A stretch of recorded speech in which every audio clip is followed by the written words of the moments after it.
Hello, third grade artists. We're going to be looking at the artist Maude Lewis this week.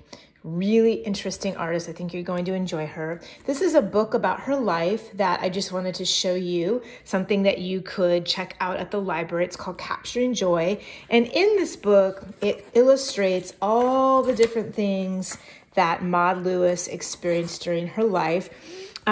It also explains some things about her life that I just want to tell you about without reading the whole story. The first thing I want to tell you is that Maude Lewis was born in 1903 and passed away in 1970. So that just kind of gives you a sense of the time period in which she lived.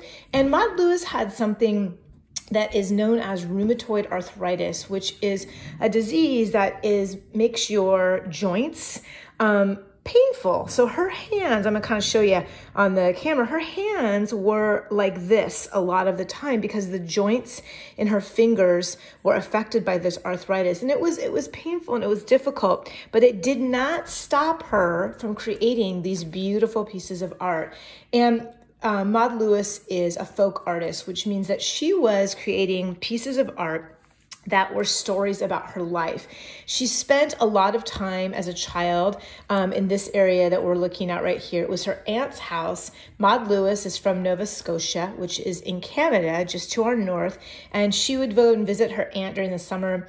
Her aunt lived near this amazing lighthouse and she'd spend lots of time in the water. So a lot of her art revolves around that scene because it was very special to her. So what we're gonna do is create a piece inspired by that scene that looks something like this. For this project, you will be pulling out a couple of things that you got at the last drop off or pick up of supplies. Just a piece of white paper. So there was a piece of heavier white paper. If you don't have that, just use copy paper, no worries.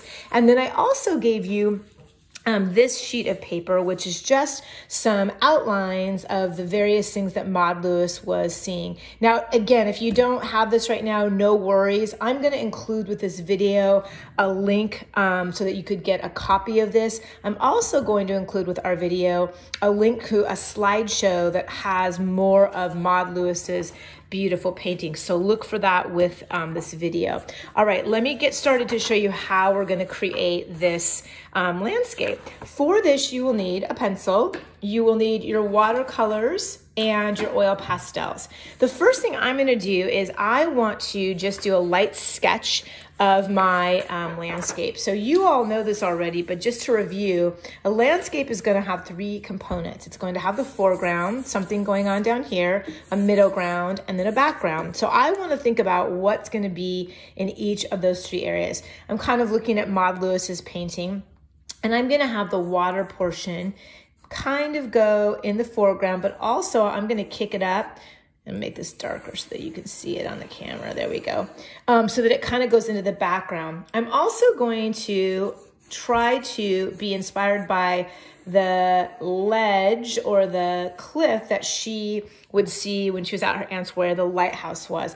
And that's all I'm going to draw, really basic, because the rest of it I'm going to paint, all right? So I've done that. The first thing I like to do on this project is I'm going to grab my white pastel, my oil pastel, and you have these in your kit. And I'm just gonna do up in the sky some cloud-like shapes. Now I know that you can't see this on the camera because it's white, but you're going to be able to see what it does in a second. This is a technique you are very, very good at, which is a oil pastel resist. So now that I've done that white cloud, I'm going to paint over in blue and watch what happens.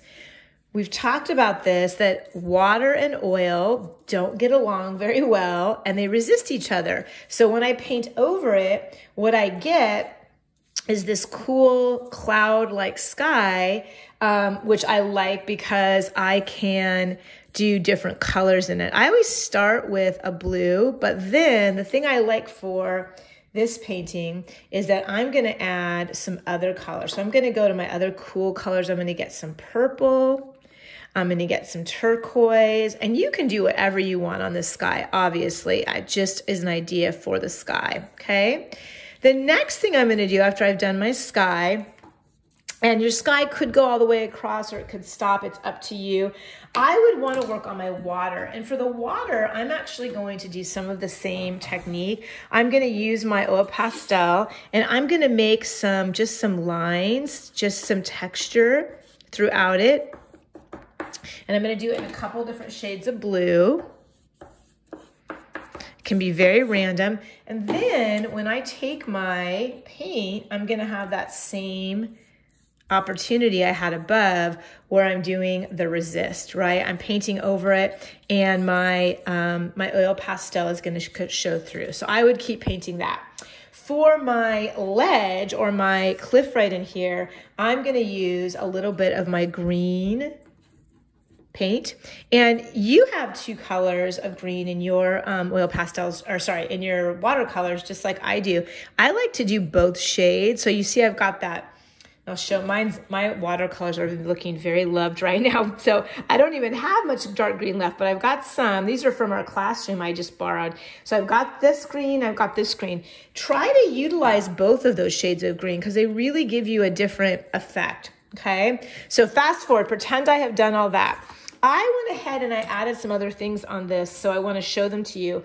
Watercolor, as you know, dries very, very quickly. So one of the things I really like doing is I went back over my water and my sky. So what I mean by that is that once it's dry, and obviously I'm going to show you this is really dry right now, I can go back over it with more watercolor and create a different texture. The other thing I can do with this once my paint dries, and I love doing this, I have my oil pastel. It's dry. I'm going to go back over, and that's what I've done up here. Go back over my dried paint and look at that cool texture you get. And you could do that with any shade of blue. You could add a little bit of white. I've done it a lot in the sky. So I painted this a soft blue. And then what I did is I went back over it with all of the blue pastels and then I blended it. Okay. So you're going to create your whole landscape in that way. And then you're going to add I'm going to call them the accessories. So you have two options. You're welcome to use this sheet if you want.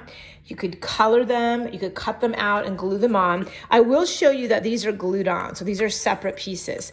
I colored these in with my markers because I wanted to have it be a brighter sort of color. You can color them in with whatever you want and then cut them out and glue them on.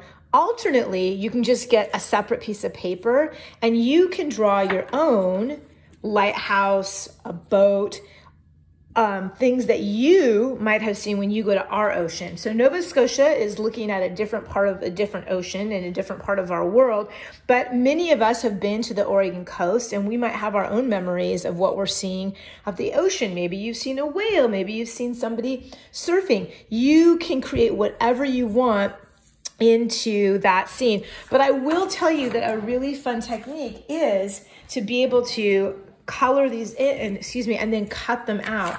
And so when I say cut them out, I'm talking about literally cutting it out. I color them in first. It's easier for me to do that. And then I'm just gluing them onto my paper. You can see that that gives you a little bit, a bit of dimension. It also allowed me to experiment a little bit with that drawing. I did that with my rocks too. Oops, let me scooch my paper up so you can see that. These rocks are a piece of paper that I just picked it up. And actually, I'll do it on the back of this so you can see. I picked it up. I drew some rocks, just some boulders, because whenever I go to the coast, I feel like there's a lot of rocks. And what I did with this is I outlined it with my black pastel, and then I actually painted inside of it with my black watercolor, but I didn't do it very dark. I did it more as a gray inside of here, which you could do too. This is actually my black paint, but as you can see, it's looking sort of grayish. I mixed it with quite a bit of water. And, oop, that's too black. Let me get some more water so I can show you how to water that down. So I just got some more water, and I'm actually going to use this paint, see, to paint the rest of it. If you ever get it too dark, that's a good trick. Just get some water and then use that as your paint. So I painted all my rocks in, and then I also used my You can use a black or a gray pastel, and I just outlined it. And that's how I got these rocks that, again, I cut out and glued on. So what I'm gonna send with this video link, just as a reminder, I will send a slideshow with all of Maude Lewis's amazing pieces of art.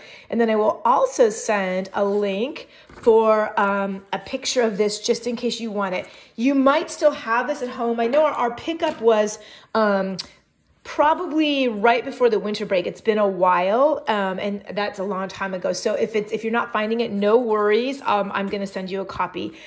Please upload these into Seesaw when you're done. Please email me if you have any questions. And I can't wait to see what you make. Thanks, guys. Bye.